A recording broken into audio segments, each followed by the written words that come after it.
अच्छा, मेरी वीडियोस अगर आप सुनते हैं तो उसमें मैंने मेंशन किया हुआ है, मैं अपनी बहुत सी कामयाबियों का क्रेडिट अपने उस्तादों को देता हूँ। उसमें इशफाक अहमद साहब भी शामिल हैं, वासिफ अली वासिफ भी शामिल हैं, गोजर खान का प्रोफेसर अहमद रफीक अख्तर भी शामिल है, और भी बड़े लोग हैं। ये तकरीबन 50 के लगभग लोग हैं जिनसे मैंने बड़ा कुछ लर्न किया। अभी भी अब देखें तो वीकली मेरे कई लेक्चर्स आते हैं सरफराज शाह साहब के साथ, वो मैंने उनके साथ जो नशिस्तें, वो हयात अल्लाह उन्हें ज़िंदगी दे, तो उनसे जो नशिस्तें मेरी होती हैं मैं रिकॉर्ड करके नेट पे डाल देता हूँ। बेशुमार लोगों से लर्न किया। लेकिन एक बात बताऊँ मैं, बड़ी इंपॉर्टेंट चीज़ ये है, बड़े लोग रिनाउन हैं, बहुत से लोग गुमनाम होते हैं, आपने सीखा बड़ा कुछ होता है उनसे। बहुत से लोग ऐसे हैं जिनका नाम वाम कोई नहीं होता लेकिन सीखा होता है। तो ऐसे बड़े लोग हैं जिनसे मैंने लर्न किया।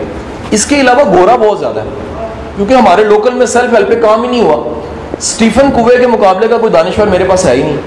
तो मैंने 7 हैबिट्स को भी पढ़ा है, मैंने एंथोनी रॉबिन्स को भी पढ़ा है, मैंने वो तमाम गोरे को पढ़ा जो लेटेस्ट सारी की सारी पर्सनल डेवलपमेंट की साइंस आई है, वो सारी पढ़ी है, उनको भी क्रेडिट देता हूँ। तमाम लोग जिनसे लर्न किया उनको क्रेडिट देता हूँ। दूसरा सवाल,